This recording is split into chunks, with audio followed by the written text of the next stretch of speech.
नमस्कार, खास खबर में आपका बहुत बहुत स्वागत है। मैं हूं आपके साथ आश्रुति वोहरा। खबरों का आगाज करेंगे, बुलेटिन की शुरुआत करेंगे। करनाल जिले में नेशनल हाईवे पर सफर करने वाले वाहन ड्राइवरों के लिए बड़ी राहत की खबर सामने आई है। अब टोल टैक्स चुकाने के लिए टोल प्लाजा पर रुकने की जरूरत नहीं पड़ेगी। जी हां, टोल कलेक्शन सिस्टम में बड़ा बदलाव करते हुए multi lane free flow system लागू किया जा रहा है, जिसके तहत चलती गाड़ियों से ही टोल टैक्स अपने आप कट जाएगा। आपको बताते चले, इसके लिए टोल प्लाजा और टोल बैरियर हटाने की तैयारियां भी जोरों शोरों से की जा रही हैं। करनाल की बस्ताड़ा टोल प्लाजा पर इसका ट्रायल भी किया जाएगा।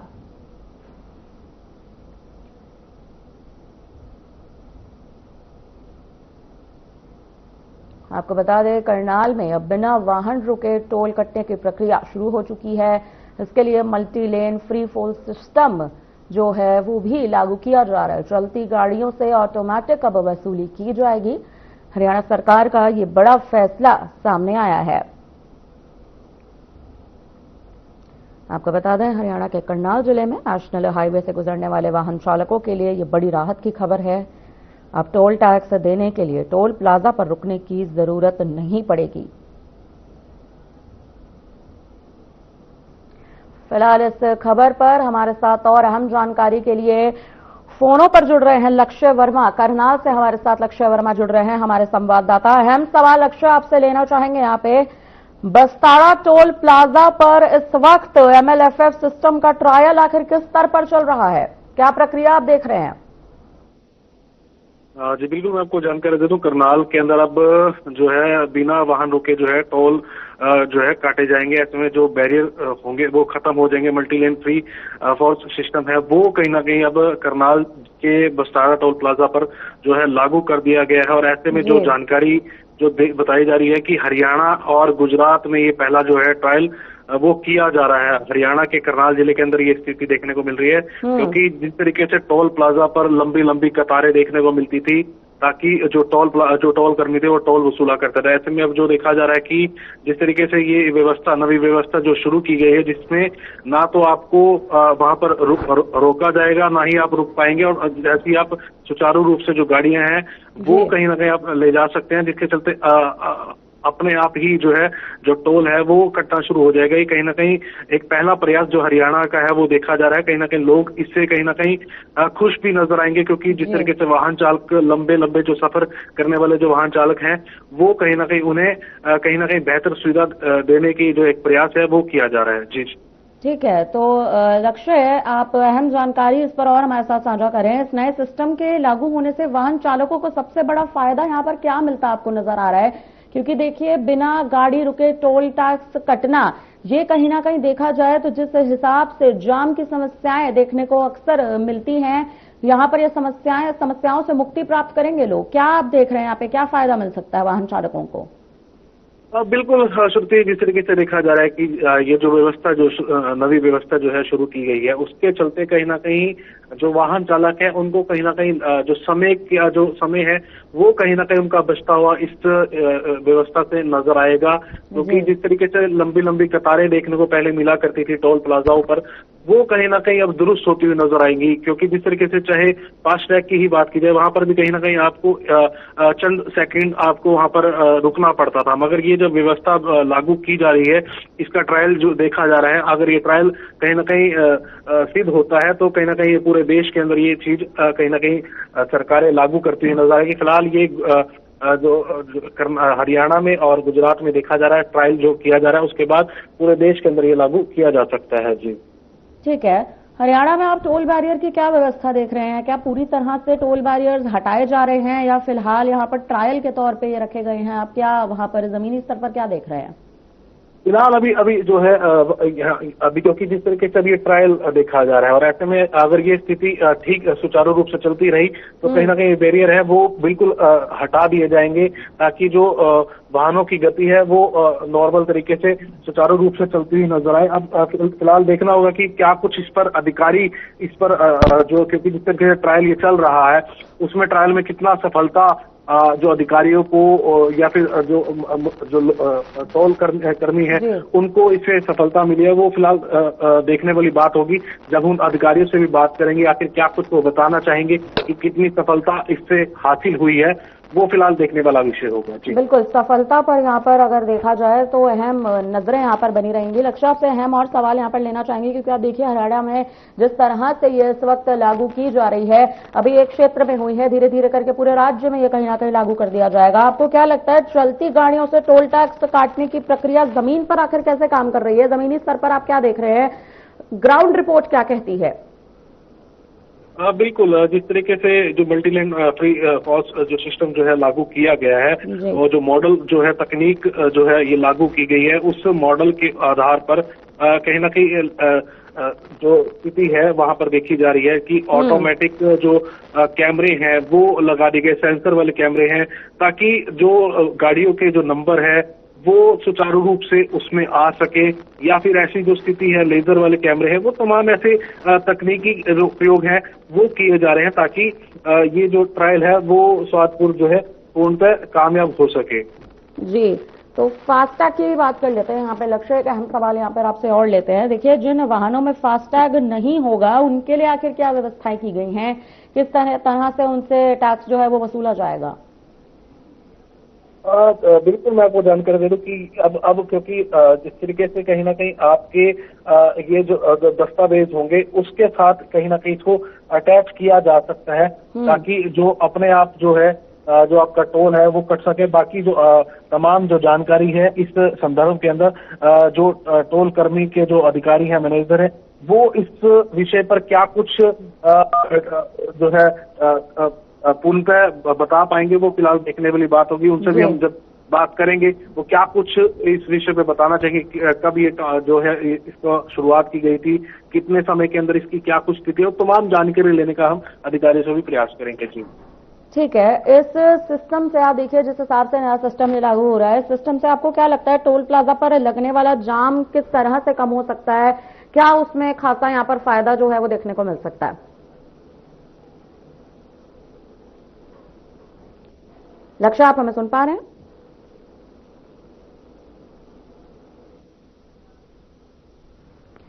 चलिए ठीक है, अहम जानकारी यहाँ पर लक्ष्य ने हमारे साथ साझा करी है। वहीं देखा जाए तो इस वक्त करनाल में अब बिना वाहन रुके टोल कटेगा। लगातार हरियाणा से जो बड़ी खबर आ रही है, आपको जानकारी देते चले, बसाड़ा टोल प्लाजा पर MLFF सिस्टम का ट्रायल जो है वो शुरू हो चुका है। देखा जाए तो ये ट्रायल किस स्तर पर चल रहा है, ये एक अहम जानकारी हमारे संवाददाता हमें बता के गए हैं। आपको बताते चले, multi lane free flow system के तहत हाईवे पर आधुनिक तकनीक से लैस ओवरहेड सिस्टम लगाए गए हैं। आपको जानकारी देते चले, करनाल में अब बिना वाहन रुके टोल कटेगा, जिससे जनता को यहां पर खासा सुविधाएं होंगी, वाहन चालकों को खासा सुविधाएं होंगी। जिस वजह से हाल के समय में लगातार खबरें आ रही थी कि लोगों को टोल के पास रुकना पड़ रहा था, जाम जो है वो बेहद लंबा यहाँ पर लगता था। तमाम तस्वीरें आप देख सकते हैं किस तरह से हम आपको ये तस्वीरें दिखा रहे हैं। करनाल से आप ये तस्वीरें देख सकते हैं। वाहन चालकों को खासा परेशानी का यहाँ पर सामना करना पड़ता है, और ये परेशानी टोल पे ज्यादा देखने को मिलती है, क्योंकि लगातार टैक्स की जो प्रक्रिया है वो अब जाकर अंत में जिस तरह से फैसला आ रहा है, अब ऑटोमेटिक टोल कटेगा, वाहन चालकों को रुकना नहीं पड़ेगा। आपको बता दें कि लगातार जनता की यह मांग भी उठ रही थी।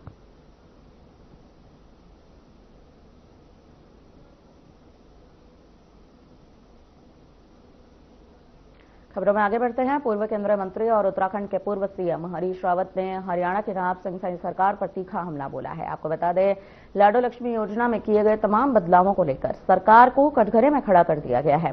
वहीं जानकारी दे दें कि रादौर के गांव धौलरा में कांग्रेस नेता सतीश सांगवान के निवास पर कार्यकर्ताओं से मुलाकात की गई। मुलाकात के बाद पत्रकारों से बातचीत की गई, जिसमें हरीश रावत ने एक साफ तौर पर कहा है कि लाडो लक्ष्मी योजना जन कल्याण से अधिक चुनावी लाभ के उद्देश्य से लाई गई थी। वहीं आपको ये भी जानकारी दे दें, उन्होंने इस बात का आरोप भी लगाया कि यह योजना एक बड़ी चुनावी घूस थी, जिसे लागू करना और बाद में उसमें समन्वय बैठाना भारतीय जनता पार्टी सरकार के लिए मुश्किल साबित हो रहा है।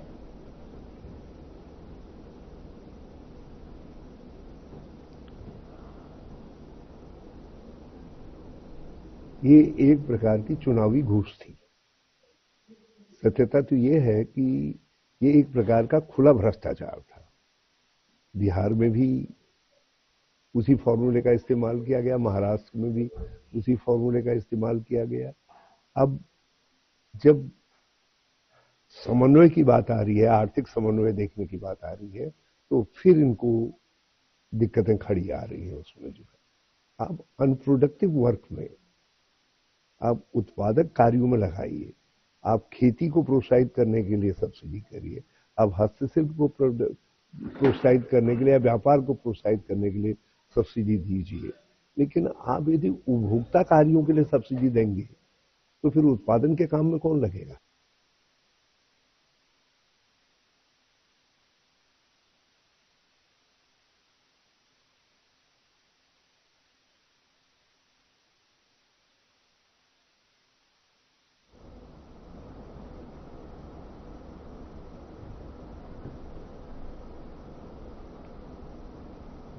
खबर सिरसा से सामने आ रही है, जहां एक गरीब व्यक्ति की 10 करोड़ की लॉटरी निकली है। जी हां, इसके बाद गांव और परिवार में खुशी का माहौल साफ तौर पर देखने को मिल रहा है। आपको जानकारी देते चले, लॉटरी निकलने वाले व्यक्ति का नाम पृथ्वी कुमार बताया जाता है और पृथ्वी दिहाड़ी का कामकाज करते हैं और अपने घर का गुजारा इसी से चलाते हैं। आपको बता दें, मीडिया से बातचीत करते हुए लॉटरी विजेता पृथ्वी सिंह ने अपनी खुशी भी जाहिर की।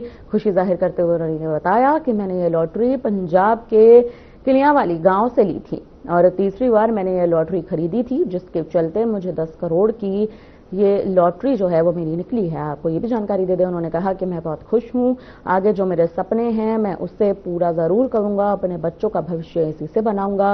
वहीं पृथ्वी सिंह की पत्नी ने इस बात की जानकारी दी कि मुझे बहुत ज्यादा खुशी है। साथ ही उन्होंने ये भी बताया कि लॉटरी विक्रेता मदन सिंह ने यह बताया है कि वो काफी सालों से जबवाली के पास लगते किलियांवाली में लॉटरी बेचने का काम करते थे और काफी इनाम जो है उन्होंने हरियाणा, पंजाब और राजस्थान के लोगों को भी निकले हैं। आपको जानकारी दे दें, उन्होंने ये भी कहा है कि सिरसा में पृथ्वी कुमार को 10 करोड़ की लॉटरी निकली है और उन्होंने पृथ्वी कुमार को जीती हुई लॉटरी भी सौंप दी है।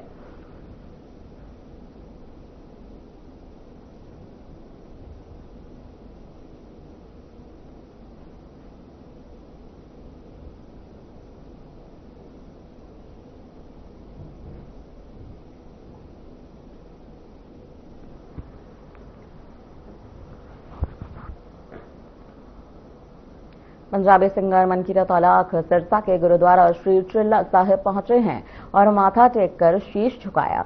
आपको बता दें, दरअसल पंजाब में बाढ़ पीड़ितों की सहायता के लिए ट्रैक्टर देने की मुहिम को आगे बढ़ाते हुए मनकीरत औलाख ने सिरसा में गुरुद्वारा चिल्ला साहिब को एक ट्रैक्टर दिया है। तो वहीं इस दौरान मीडिया से बातचीत भी करी। मीडिया से बातचीत करते हुए मनकीरत औलाख ने यह जानकारी दी कि पंजाब में बाढ़ पीड़ितों की मदद के लिए पहले भी उन्होंने ग्लोबल सिख को ट्रैक्टर दिए थे। तो वहीं अब पंजाब, हरियाणा और राजस्थान के 10 ऐतिहासिक गुरुद्वारा साहिब को ट्रैक्टर देने का निर्णय उनकी टीम द्वारा भी लिया गया है।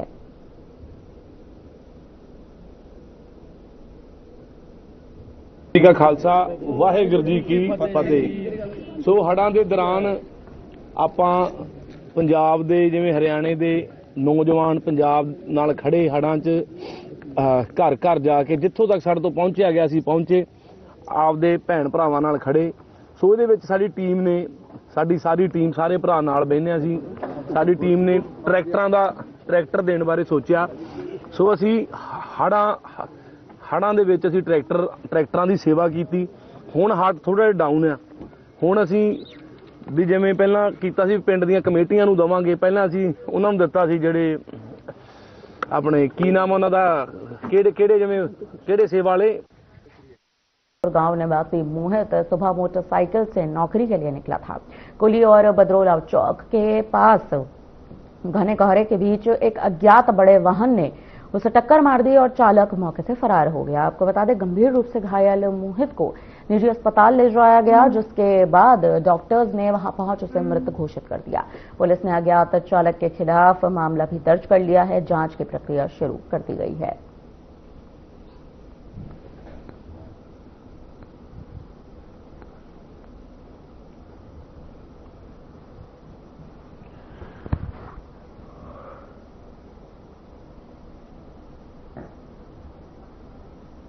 हरियाणा सरस्वती धरोहर विकास बोर्ड के उपाध्यक्ष धवन सिंह किरमच का बयान सामने आ चुका है। आपको बता दें, उन्होंने अपने बयान में ये कहा है कि पेहोवा सरस्वती तीर्थ पर अंतर्राष्ट्रीय सरस्वती महोत्सव 2026 को ऐतिहासिक और यादगार बनाने के लिए हर संभव प्रयास किए गए हैं।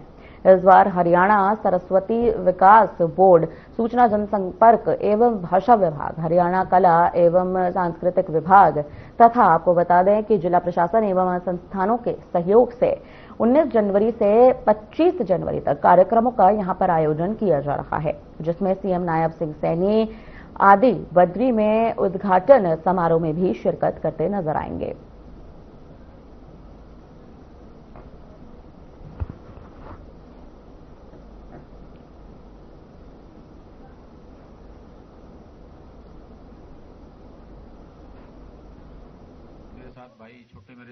की बार मां सरस्वती के अवतरण दिवस पर 23 जनवरी को अब की बार आ रहा है। पिछली बार फरवरी में था, तो हमने ये महोत्सव जो है 19 से लेकर 25 जनवरी तक का किया है। इसमें 19 से लेकर 23 तक का सरस मेला हमारा पेवा में चलेगा और उसके बाद 24 और 25 का सरस मेला भी चलता रहेगा। यानी कि 23 को हम समापन यहाँ पर बहुत बड़ा एक सम्मेलन करके, संत सम्मेलन उसमें हम कर देंगे। बहुत बड़े बड़े लोग उसमें रहने वाले हैं, वैज्ञानिक रहने वाले हैं, संत जन उसमें रहने वाले हैं। अरविंद कौशिक जी और हनु चक्रपाणी।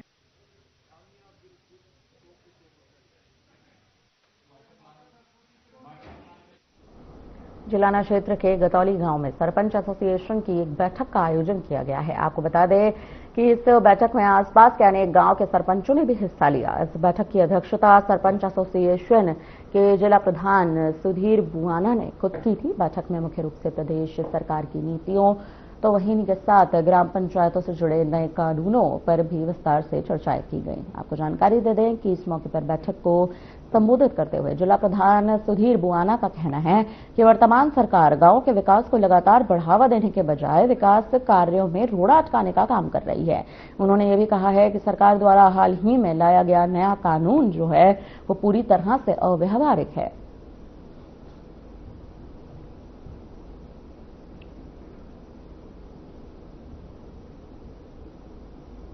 अभी अपनी हरियाणा सरकार ने ग्राम पंचायतों के ऊपर अपना एक दुर्भाग्यवश फैसला थोपने का काम किया है, जिसमें यह कहा गया है कि ग्राम पंचायतें जब ग्राम सभा का आयोजन करती हैं तो गांव की आबादी या उनकी वोटों का 40% जो आमजन है वहां पे उसकी उपस्थिति ग्राम सभा के अंदर दर्ज होनी चाहिए।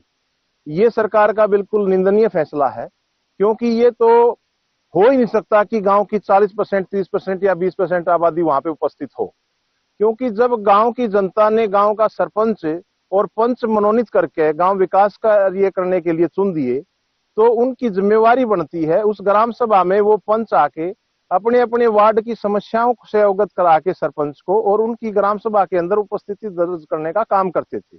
भविष्य में अगर ये फैसला वापस नहीं लिया गया तो सरपंच एक बड़ा आंदोलन करने का भी रुख अख्तियार करेंगे।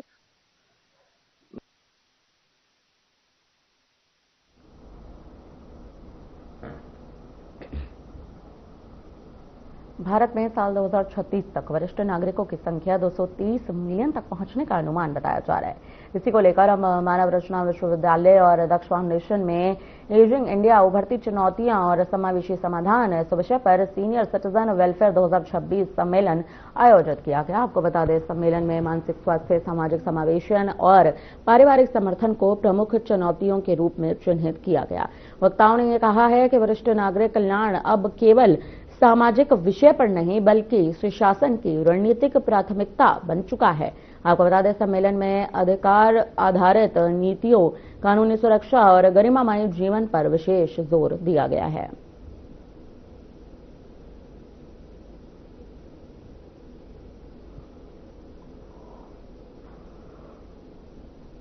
प्रोफेसर डॉक्टर आशा वर्मा और मैं डीन लॉ स्कूल मानव रचना से हूँ।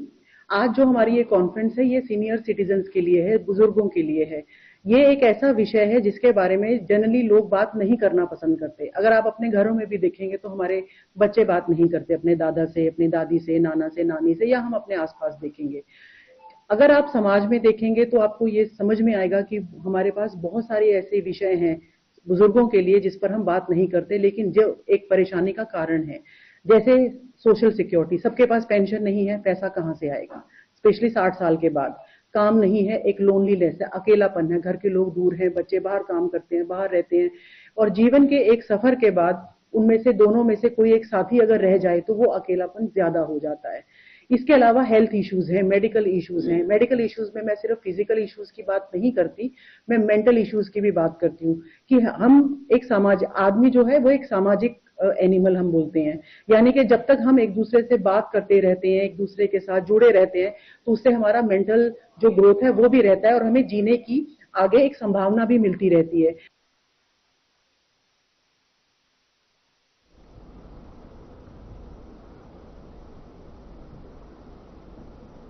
फरीदाबाद के मोहना गांव के अनाज मंडी में इनेलो के युवा राष्ट्रीय अध्यक्ष करण सिंह चौटाला की मौजूदगी में युवा सम्मेलन आयोजित हुआ। आपको बता दें, इस सम्मेलन में उन्होंने भारतीय जनता पार्टी और कांग्रेस पर हमला बोलते हुए कहा कि बेरोजगारी चरम पर पहुंच चुकी है, भ्रष्टाचार लगातार बढ़ रहा है और नशाखोरों पर भी सरकार नियंत्रण नहीं कर पा रही है। उन्होंने युवाओं से इनेलो को मजबूत करने का आह्वान भी किया। आपको बता दें, हालांकि सम्मेलन के दौरान बड़ी संख्या में कुर्सियां खाली नजर आईं, जिस पर करण सिंह चौटाला का कहना है कि उनके देर से पहुंचने के कारण कुछ लोग वहां से लौट गए। सम्मेलन जहां राजनीतिक हमलों के लिए चर्चा में रहा, तो वहीं खाली कुर्सियां भी संगठनात्मक चुनौतियों को उजागर करती नजर आईं।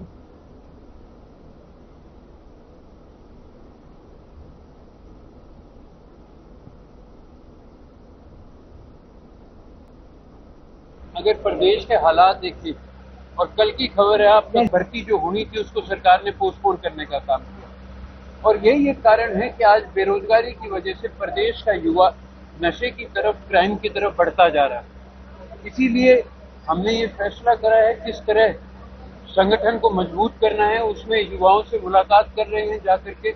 अभी तो मैंने 22 जिलों के प्रोग्राम रखे हैं, फिर मैं 90 के 90 हलकों में जाकर के सभी युवा साथियों से मिलूंगा।